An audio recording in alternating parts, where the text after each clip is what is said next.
अस्सलाम वालेकुम दोस्तों, तुसी वेख रहे हो मेरा पंजाब टीवी ते मैं तुहाडा मेजबान मोहम्मद लतीफ खरल। दोस्तों सब तो पहले अपने चैनल करो सब्सक्राइब और नाल ही बेल आइकन करो प्रेस ताकि साडी हर नवी और बेहतरीन वीडियो दा नोटिफिकेशन सब तो पहले तुहाडे वीरां तक पहुंचे ताकि बा आसानी मेरे वीरो वीडियो देख सकन सब तो पहले।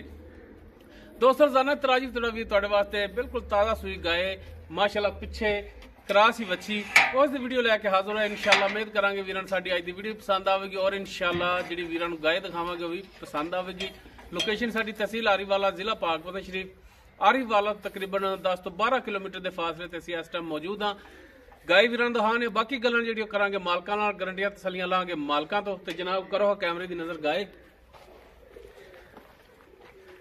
जी। दोस्तों मुकम्मल गाय का कद वीरां दे सामने कैमरे की नज़र वीर देख सकते हैं माशाल्लाह। रंग नस्ल जात वीर देख सकते हैं माशाल्लाह। क्रास वैड हैगी है, फ्रीजन ते क्रास है, आस्ट्रेलियन दा है। मालकां तो पुछांगे तसल्लियां लांगे मालकां तो। माशाल्लाह वच्छी भी जिहड़ी है अनमोल तोहफा बिल्कुल ताज़ा सूई है। जेर दे विच हाली खड़ी हुई है, बोले दे विच खड़ी हुई है। हाइट लेंथ माशाल्लाह पूरी इसदी और माशाल्लाह लिबास इसदा जिहड़ा बड़ा थब्बियां दे विच और माशाल्लाह कल्ला कल्ला थान खड़ा वीर देख सकते हैं। चौ नुकरां ते थान लग्या है। बाकी इसकी मुकम्मल डिटेल जी वो लाँगे मालकां तो। किनवा सूआ है, किन्ने दिनों की सूई, की हिसाब किताब है, ये सारी गल्लां होणगियां मालकां नाल।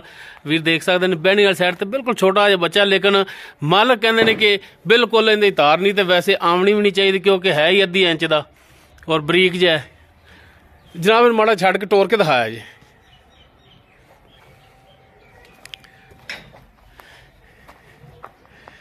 माड़ा टोरो हाँ लम्मा जा करके ताकि वीर तसल्ली करन टुरन फिरन दी। लो जी वीर चेक करन माशाल्लाह फार्म दी गां हैगी है, फार्म दे विच खड़ी हुई है माशाल्लाह। टुरन फिरन हाजर टाइम बिल्कुल 16 ने वीर तसल्लियां करन। लेने देने मुकद्दर माशाल्लाह गां नस्ल जात वालों पूरी हर पासों पूरी और माशाल्लाह जिहड़ी वच्छी दित्ती है कमाल दा तोहफा दिता जी। बाकी मुकम्मल डिटेल वो लांगे मालकां तो जी। भाईजान आपां जिहड़ी गाय दिखा रहे हैं नस्ल जात किहड़ी दी है? वलैतन ते फ्रीजन दा क्रॉस है। ठीक हो गया। ते किनवा सूआ है सूई? तीसरा सूआ है। ठीक हो गया। ते हाली जेर नहीं पाई, बोले दे विच ही खड़ी हुई है। अगे चोया बोला? अच्छा अच्छा चोल है थोड़ा जा।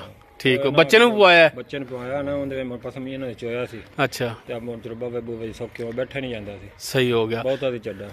अच्छा हुणे दसो भरा कि पिछला सूबा तुसी पीता इंदा चोया है ते किन्ना क दुध करदी रही पिछले सूबे च? ये दुध करदी रही 16-17 लीटर फाल नु छड्ड दे। बच्चे नु छड्ड के 16-17 इंदे थल्लों चोंदे रहे तुसी।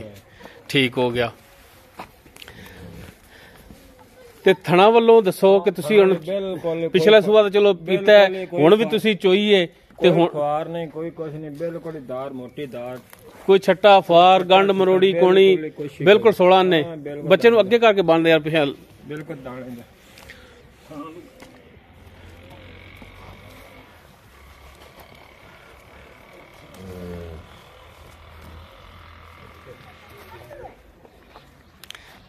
इत्थे हुण अगे खड़ा रह कहंदे। अच्छा 16-17 इहदे थल्लों चौंद रहे जी पिछले सूबे च। थणा दी गारंटी है अपनी, कोई इहदे च होर कोई ऐब कोई बिल्कुल कोई ऐब नहीं, तंदुरुस्त तवा ना गारंटियां अपनियां बिल्कुल जी। चो ते चेक करते। ठीक हो गया। ते ऐ कि दुध भी मजीद वधेगी? चड्डा पिछली बारी नाल ज्यादा कड्ढिया सी। अच्छा पिछली बारी नाल ज्यादा है। हाली तो चोया गया थोड़ा जिहा ते फर्क भी पै जांदा है। फिर भी माशाल्लाह चड्डा थोड़ा बड़ा चड्डा लई। सही हो गया। ते अच्छा हुण ये दसो कि भरा मेरा रेट वो करना है जिन्ने दा जानवर तुसी देना है ते फजूल ज्यादा मंगण दा फायदा कोई नहीं ते ना किसी ने दे देना इंदे ने। ते जेड़े मुनासिब पैसे लेने ना वो दसो तुसी। 3,40,000 रुपया। 3,40,000।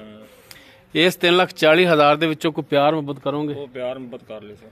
हां कोई भरा आ जांदा कोई किराया पाड़ा ते छड्डोगे? कर लवांगे। अच्छा करोगे मेहरबानी, प्यार मुहब्बत कर लेता। ठीक हो गया जी। दोस्तों क्रॉस गाय के वीर देख सकते नस्लजात फ्रीजन दा और वलैती दा क्रॉस है। बाकी वीर खुद भी अंदाजा ला लैन। तीसरा सुबह सूई पिछे माशाल्लाह है वच्छी है। बाकी थणा दी ये गारंटी होगी मालकां दी। दुध असल ਤਾਂ ਗੱਲ ਜਿਹੜੀ ਹੁੰਦੀ ਉਹ ਹੁੰਦੀ ਪਾਏ ਦਾ। ਬਾਕੀ ਜਾਨਵਰ ਵੇਖ ਕੇ ਵੀ ਅੰਦਾਜ਼ਾ ਹੋ ਜਾਂਦਾ ਕਿ ਮਾਸ਼ਾਅੱਲਾ ਦੁੱਧ ਕਰਨ ਵਾਲਾ ਜਾਨਵਰ ਹੈ। ਡਿਮਾਂਡ ਇਸ ਦੀ ਜਿਹੜੀ ਹੈ 3,40,000 ਹੈ ਫਾਈਨਲ ਜੀ। ਬਾਕੀ ਥੋੜੀ ਬਹੁਤ ਇਨਸ਼ਾਅੱਲਾ ਇਹਦੇ 'ਚ ਪਿਆਰ ਮੁਹੱਬਤ ਮਜ਼ੀਦ ਹੋਵੇਗੀ। ਅਗਰ ਕਿਸੇ ਵੀਰ ਦੇ ਜਾਨਵਰ ਪਸੰਦ ਆ ਜਾਂਦਾ ਉਹ ਵੀਰ ਨੰਬਰ ਤੇ ਰਾਬਤਾ ਕਰ ਸਕਦਾ 0321 57 29 251 WhatsApp ਕਾਲ ਨੰਬਰ ਹੈ। ਵੀਡੀਓ ਅਗਰ ਵੀਰਾਂ ਨੂੰ ਪਸੰਦ ਆਵੇ ਇਹਨੂੰ ਲਾਈਕ ਸ਼ੇਅਰ ਔਰ ਕਮੈਂਟ ਜ਼ਰੂਰ ਕਰਿਆ ਜੀ। ਇਸ ਦੇ ਨਾਲ ਹੀ ਆਪਣੇ ਮੇਜ਼ਬਾਨ ਮੁਹੰਮਦ ਲਤੀਫ ਖਰਲੂੰ ਦਿਓ ਇਜਾਜ਼ਤ। इंशाल्लाह मिलांगे एक नवी और बेहतरीन वीडियो नाल। अल्लाह हाफिज़।